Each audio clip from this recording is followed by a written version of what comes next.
What will happen tomorrow is not random. In other words, it's at least somewhat predictable. I mean, not entirely to be sure, but some things will happen for certain and other things definitely won't.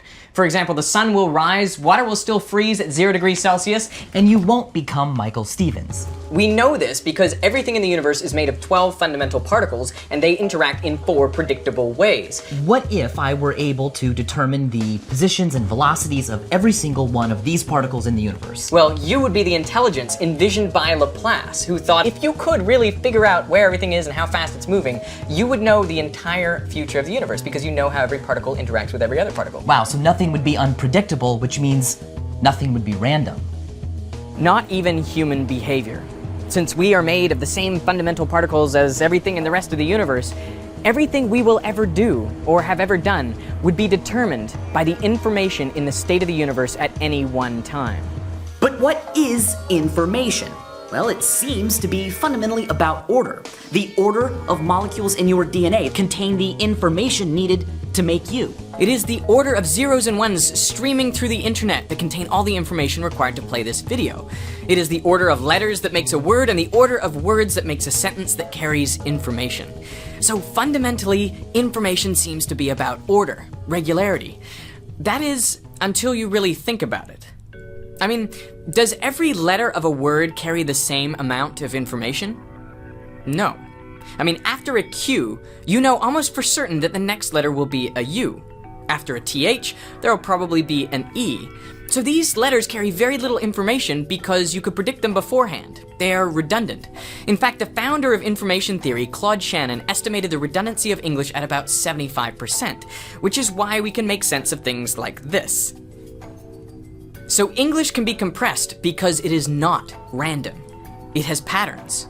Similarly, video is compressible because of its regularities. In each frame, the pixels of similar color cluster together. Plus, from frame to frame, most of the pixels don't change. So you only need to record the ones that do change. You can take advantage of this technique to create some trippy effects known as data moshing. It's the application of the movement data from one video to the pixels of another. It also means that an average video can be compressed to just 1/1000th of its original size.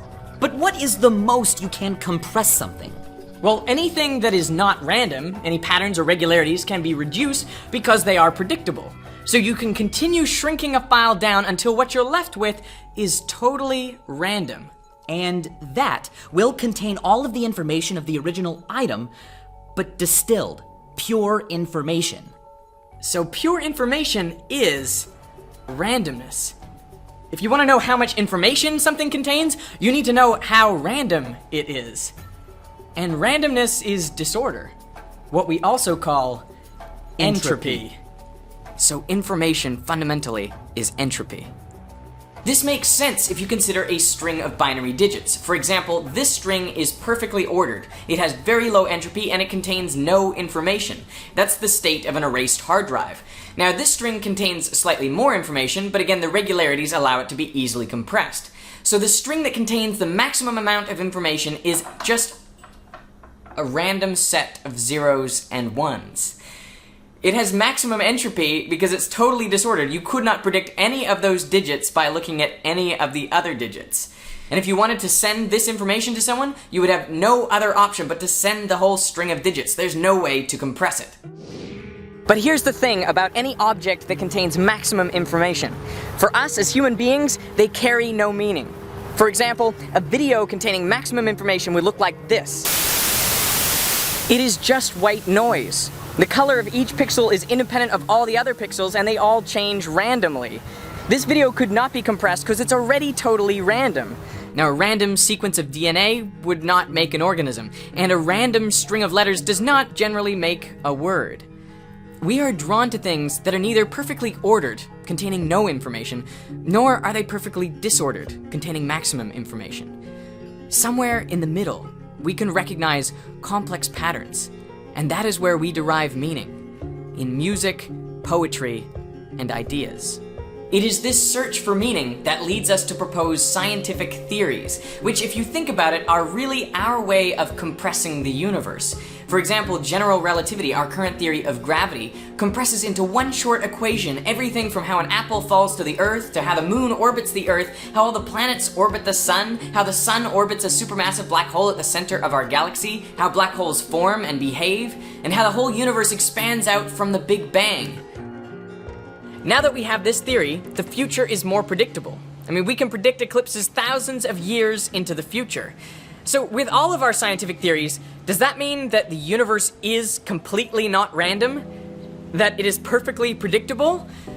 Well, let's assume for a second that Laplace was right, and that knowing the state of the universe at any one time means you also know its state at every other time as well. Well, that would mean that the information in our universe would be constant. But if information is entropy, that would mean the entropy of the universe is also constant. And that does not appear to be the universe that we live in.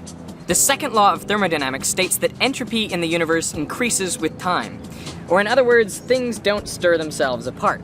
But if entropy is going up, that means the information in our universe is constantly increasing. That makes sense, because it would take more information to specify the state of the universe now than right after the Big Bang. So where is this new information coming from? My best bet is quantum mechanics. Quantum mechanics describes how the 12 fundamental particles behave, and as spectacularly successful as it is only a probabilistic theory, meaning that you cannot predict with absolute certainty where an electron, say, will be at some later time. You can only calculate probabilities of where you are likely to find it. So when you do interact with it and locate the electron at a particular point, you have gained information. You now know something that you couldn't have predicted with certainty beforehand. This drove Einstein crazy. He said, God does not play dice, referring to this. I mean, he wished that we could compress our theory of quantum mechanics further so that we could really figure out where these particles were going to be. But maybe the reason why we haven't been able to compress quantum mechanics further is because fundamentally it's random. Fundamentally, new information is being generated every time a quantum event like that occurs.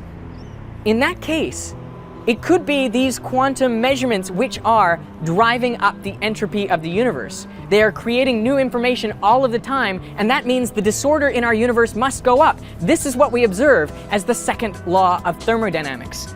You know, we often think about the second law as a curse, as though everything which is ordered is going towards disorder.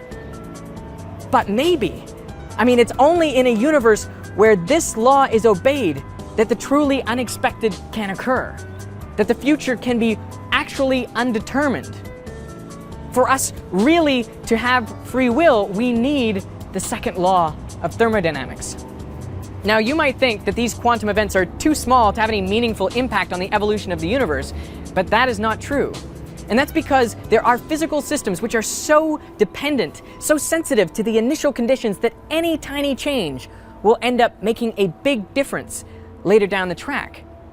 That's called chaos, but it's also known as the butterfly effect.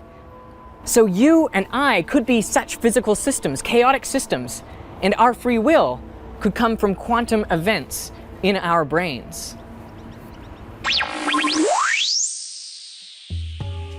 So it looks as though we live in a universe where the future is yet to be determined. That is to say, it's at least somewhat random. But Derek, what is the most random thing possible in the universe? That's a good question, Michael. You know, it's such a good question. I'm talking about it over on Vsauce. You want to go find out about randomness with me? Let's go check it out. All right. And you can decide whether to click over or not. Oh, that's nice. Yeah. Yeah.